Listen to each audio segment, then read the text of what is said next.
Okay, wow. Ang galing talaga ng mga kababayan natin sa Italy, no? Sige, pero bago natin sila i-discuss, help me welcome Professor Rolly Buendia. Chad, pakipasok mo si Rolly. At hi, Rolly. Hello. Rolly, bago tayo magsimula, Fine. introduce muna kita, ha? Okay. Meron akong konting notes dito tungkol sa iyo para at least maintindihan ng mga tao kung sino ka ba. Okay, so Okay, so si Dr. Rizal Buendia o Rolly is an independent political analyst. Okay, siya po ay consultant, researcher in Southeast Asian politics. Nakabase po siya sa Wales, sa United Kingdom. Country expert siya sa Philippines sa University of Gothenburg sa Sweden. Non-resident fellow, Strat-based Alberto Rosario Institute. Ano po yan? Think tank sa Pilipinas.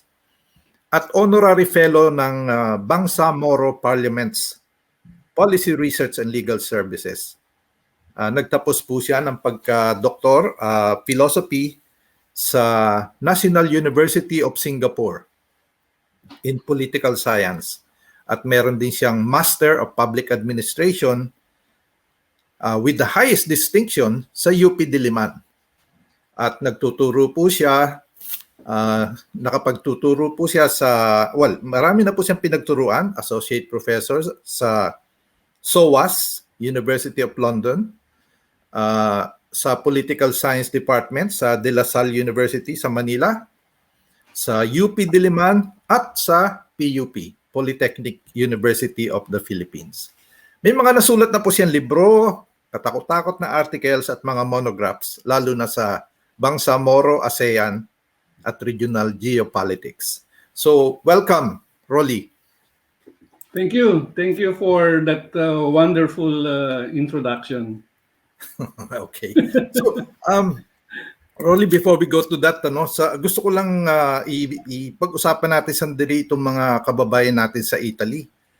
Di ba nakakatuwa na makita na, wow, nagiging empowered na rin pala ang ating mga kababayan doon? Yeah, it's a wonderful news, no? Kasi yung kanilang pananatili sa Italy ay nagkaroon ng at least ng kapangyarihan na they were empowered, no? To work on certain policies na hindi lang para sa mga local issues, kundi mga issues ng mga migrant workers, no? O sa mga migrante. Kaya I think it's the Filipinos there as a major contribution, not only in local politics but also in policies that would primarily address problems being encountered by overseas migrants, no? Hindi lang siguro Pilipino, no, kundi mga iba pang lahi. And I think it's a very wonderful development, no, that Filipinos are able to empower themselves, no, kahit na wala sila sa Pilipinas at nasa ibayong dagat sila, ay nagkakaroon sila ng kapangyarihan para mabago o makapag-introduce ng mga patakaran na that would primarily address problems of non-Italians. Yeah. Alam mo, nakakatuwa kasi dito sa UK, medyo nakakaapat na tayong konsehal, ano? Una yung nasirang yumaon si Councilor Mayor Cynthia Barker, tapos si Councilor Danny Favor sa East Grinstead, nandyan na rin si Raymond Padilla sa Gloucestershire at si Myla Arseno sa Stevenage. Pero ang kaibahan palagay ko, Rolly, is sa Italy, ang parang sinusunod nila doon is merong kasing European Union rule na mandating the participation of migrants in local politics. Mhm. So mas maswerte sila dahil meron silang ganung backing. Whereas dito lumalaban ang mga Pinoy, Uh-huh. 'di I ba? think, So actually kasi your rights, no, yung mga karapatan ay kung hindi man ito binibigay ng bansa or yung host country, no, dapat mo talagang ipaglaban 'yan. Well, it's mabuti at sa Italy iba yung national policy nila, no, on migrants. But if kung meron mga restrictions dito sa UK, I think Filipinos has more mas malaki ang kanilang dapat na ibigay na kapangyarihan. I think in all countries you really have to fight for your rights, and I think kung hindi man binibigay yan sa UK ay dapat magkaisa, no, isang malaking pagkakaisang kinakailangan upang ipaglaban, no, to advance the interests of migrant workers. I think may mga NGOs din dito, no, na that are advancing the rights of migrants. And I think itong mga NGOs na to can work with other NGOs of Filipinos, and they can collaborate and work together to be able to address issues that are common to them. yeah. Sige. So anyway, all the best kay Annalisa Bueno at kay Nicola De Flora, mga kaibigan natin yan sa Italy. At sana sa muli na yung pagkikita ay konsehal na ang mga tawag namin sa inyo. Okay, so punta na tayo sa subject natin, Rolly.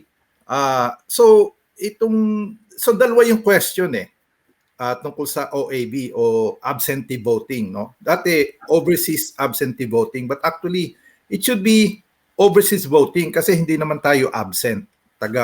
Nandito lang tayo sa labas ng bansa. So ano bang kahalagahan nitong OAB, Rolly? Kung dapat tignan natin yung the bigger picture, no, itong Overseas Voting Act, no, which was enacted in 2003. Actually, medyo late na nga tayo kasi sa ibang bansa yung tinatawag lang overseas voting ay matagal nang na-implement. Well, it boils down into the fundamental issue of citizenship, no? Since napakaraming Pilipino, it's a phenomenon now, no? About there are conflicting figures, no? About 11% of Filipinos are living overseas, no? And according to some sources, it's about 25% of Filipinos are living overseas. But on the other hand, yung iba dyan o karamihan dyan ay they already assume the citizenship of their host country, no? Kaya nga yung Overseas Voting Act, no, must be dovetailed, no, with the dual citizenship, no, o yung Citizenship Retention and Acquisition Act also of 2003. They should work together because itong dual citizenship act, no, provides Filipinos to reacquire and retain their Filipino citizenship, no. So in that case, yung usapin ng Overseas Voting Act, no, saka nung Citizenship Retention and Reacquisition Act of 2003 ay magkatuwang, no? They are related to each other. Kasi although Filipinos are living overseas, still they cannot exercise their right of suffrage if they have already acquired a foreign citizenship. So it is only by reacquiring Filipino citizenship, that they can exercise their right of suffrage. At yung palagi kong sinasabi, no, yung the right of suffrage is a political act, no? Kasi ano it's an act of sovereignty. People not only in the Philippines, no, but people living overseas and have acquired Filipino citizenship have the fullest right to uh, work on some policies and improve governance in the Philippines. Meron din silang karapatan sa bansa, no, in their homeland, no. And Pero Rolly, matanong kita. Kasi sabi mo kanina mga 25% yung isang estimate, no? Sabi natin mga 10 to 14 million Filipinos live overseas. And many of them have acquired the nationality of their host countries. Yeah. So, bakit pa sila dapat magkaroon ng interest na mag-participate sa sa election sa Pilipinas or to exercise their right to vote? Alam mo there are several issues, no, although they are living already overseas. Meron pa rin silang karamihan ay meron pa rin silang mga pamilya sa Pilipinas. Hindi pa nila lahat nakuha yan sa ibang bansa. Kasi meron kasing mga bansa na hindi they are not allowed to get other family members. So in other words, meron pa rin silang mga pamilya na nasa Pilipinas, extended families. And I think they can exert influence into their family members in the Philippines, whereby since they are providing remittances, they can somehow influence family members on how to improve governance. Since sa ibang bansa, halimbawa sa UK or other Western countries, where you are able to see the better governance, no? Kung paano pinapalakad ng pamahalaan ang lipunan, no? They can adapt that kind of policies to influence their family members sa Pilipinas to exert and assert their power to address fundamental issues in the Philippines. So, ibig ko sabihin na bagamat nasa labas sila ng bansa, hindi lahat ng mga kamag-anak nila ay kasama nila, kundi may mga extended families na I think na mahalaga din na stakeholder sa bansa, no? At napansin ko marami mga Filipinos na after na let's say several years, no, in the host country, they would want to retire in the Philippines. At hindi lang yan, I'm not only talking about land-based overseas workers, but also sea-based overseas workers, no, na yung mga seamen, no, yan wala naman talagang yan.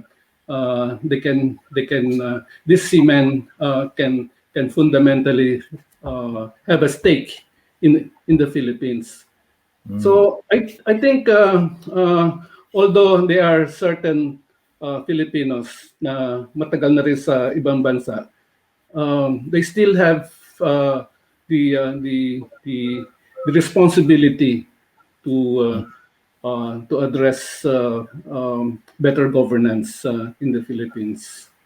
Okay. Ayan, narinig po niyo si Dr. Rizal Buendia sa kaimportantehan o kahalagahan na i-exercise yung inyong suffrage para mag-participate sa eleksyon sa Pilipinas, lalo na sa national election ngayong May 2022, dahil pwede po kayong bumoto ng presidente, vice-presidente, mga senador, 12 senador, at party list representatives.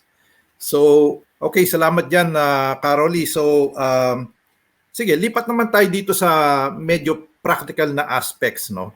So, sino bang dapat magparehistro? Sino pwede magparehistro para bumoto? Well, ang Philippine Embassy, no, ay naglabas na ng mga advisory, no, on who are able to vote in the 2022 elections, no. So, yung mga all citizens, no, all Filipino citizens na nakapag-acquire ng dual citizenship, no, at the age of minimum age of 18, no, they have the right to vote. They have the right to exercise their right of suffrage. And then meron pang sinasabi na those who have expressly renounced Philippine citizenship and who have pledged allegiance to a foreign country, except those who have acquired and retained Philippine citizenship under Republic Act 9228, otherwise known as Citizenship and Retention Act.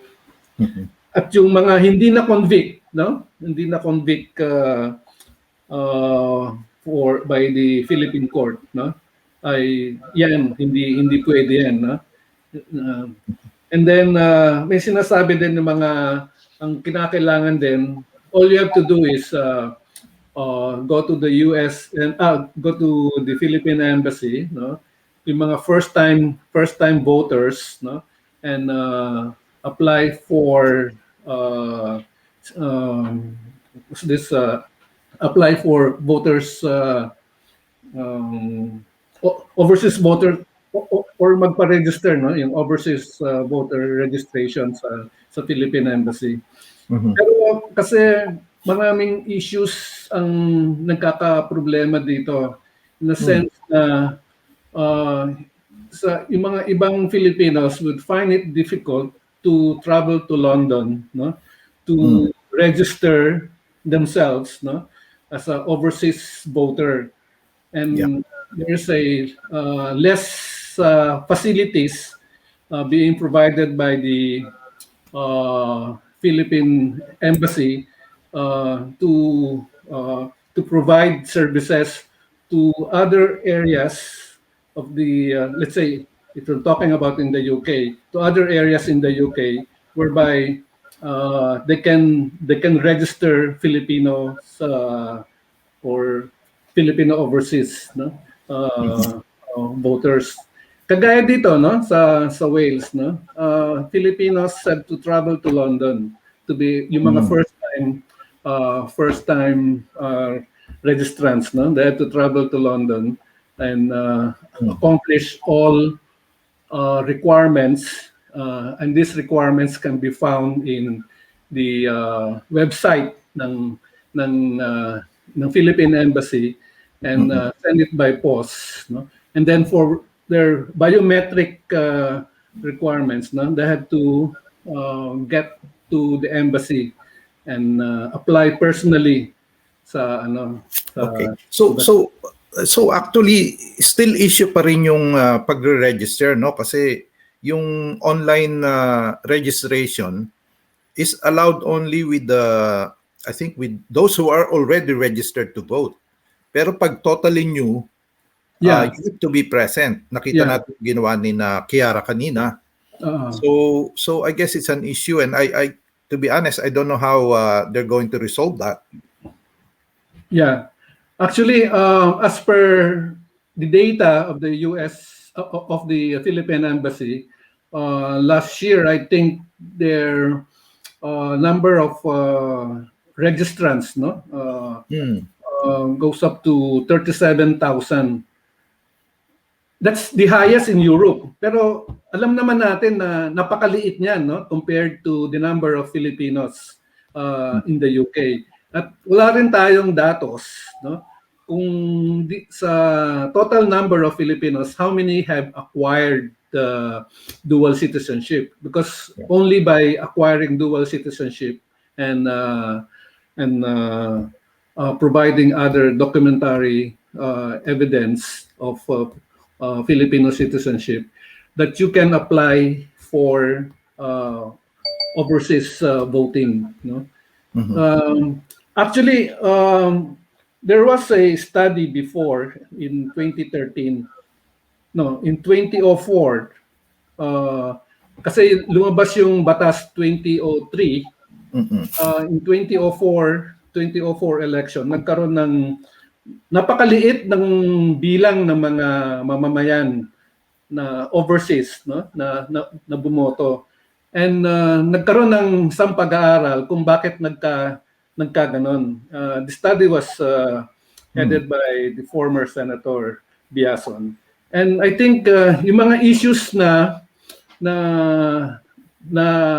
lumabas nung 2004 ay the same issues na hanggang ngayon na hindi pa na-resolve, no? Wow. Okay, Rolly, medyo napuputol na yung time natin.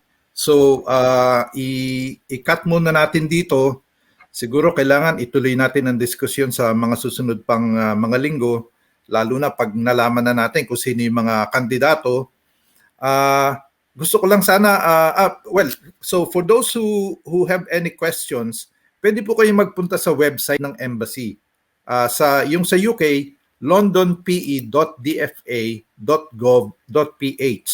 Tingnan nyo lang po sa internet kasi meron po silang mga Q&A doon. So, Rolly, tingnan lang natin kung may mga questions or comments sa mga manonood natin. Ano? Si Perla Ignacio. So Perla Ignacio, sana this coming election sa Pilipinas, mga kababayan ko, gabayan kayo ng ating Panginoon na piliin ang tamang kandidato na mayroong konsyensya at iuna ang kapakanan ng bawat Pilipino. Okay, tama po yun. Maraming salamat. Marami dito na, oh wow, and then yung footage, actually sa ating production manager, thank you to Sky and Kaylan MacLeod, kasi footage po nila yung pinakita kanina nang nagre-register sa Philippine Embassy sa London.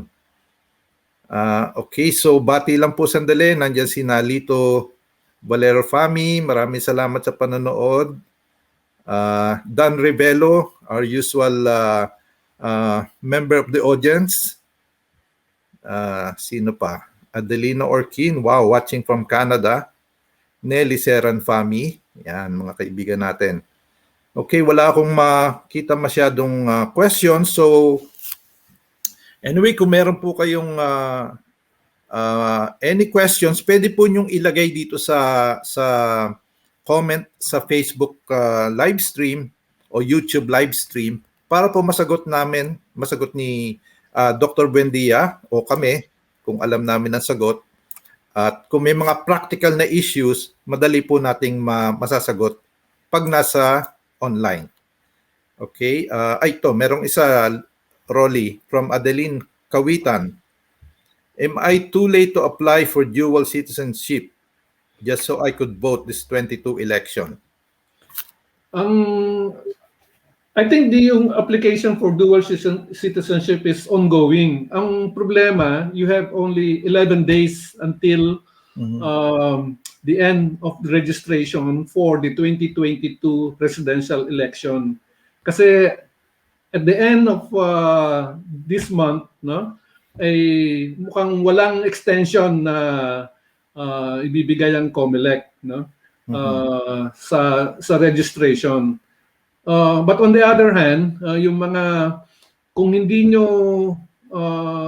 hindi kayo umabot sa registration, I think yung dual citizenship act will still apply, no? But if you can perhaps you can facilitate yung pag-apply ng dual citizenship, madali lang naman yan, no? I've done that before one day. Basta hindi masyadong mahaba ang pila, you can get your certificate, no? Kahit wala ka pang Philippine passport, no? The certificate will do that you have acquired dual citizenship, and that will qualify you to vote for the national election in 2022. However, sinabi ko nga kanina, and it is only until the end of this month, September. So that means you have 11 days to go. Yeah. So pwedeng Rolly, banggitin ko lang yung email ng embassy, londonpe.voting@gmail.com. So Adeline, pwede mo silang emailan para masagot nila agad yung iyong question at sana makaabot ka pa. Okay. So Dr. Rosal Buendia, ano pong final words nyo bago tayo magpaalam? Ang final word ko dito, no, the 2022 national election is a very important aspect of the exercise of our citizenship, no, of our right to suffrage. Kasi it is an expression of internal sovereignty. We have the right to choose our next line of leaders. And I believe that the election is an equalizing factor. Mahirap o mayaman, iisa lang ang boto, no? But on the other hand, meron din tayong karapatan na to make the election clean, honest, and honorable, no? Although, of course, dito sa UK, if you're going to vote here, there would be not much of a problem, no?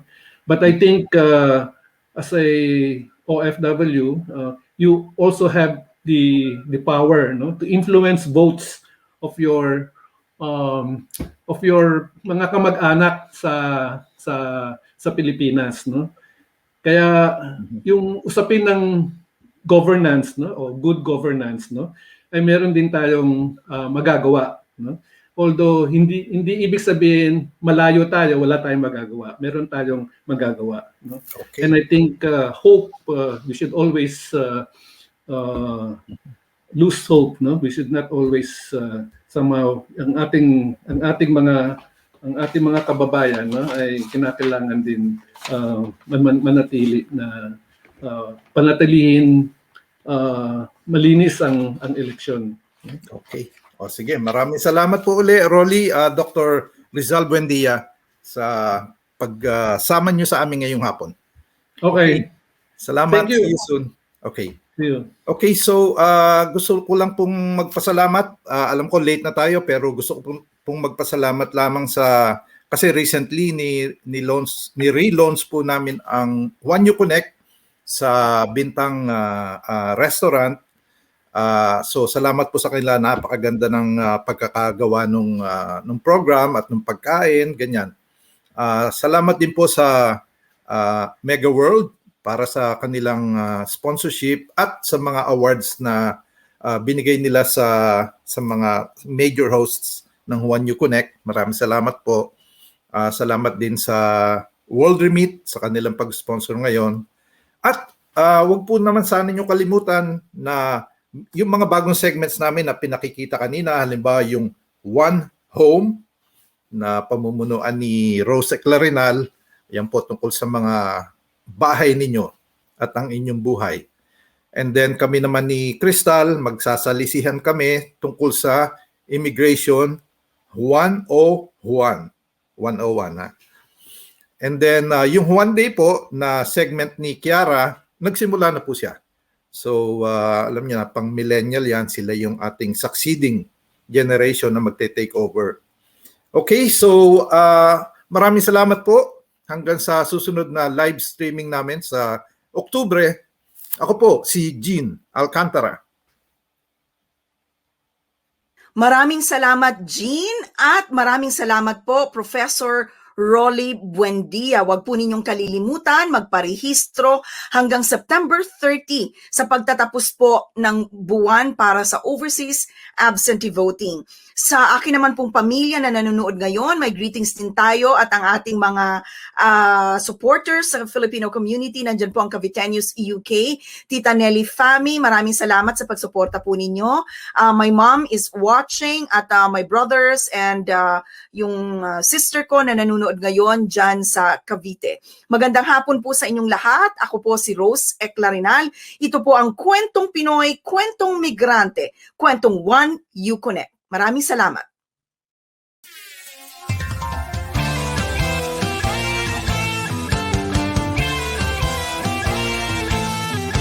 Juan, saan ka man dalhin ang kapalaran? Iisang bayan lang sa puso mo'y laman, pinagmulan at babalikan. Konting tiis na lang at hanggang sa araw na yan ay asal.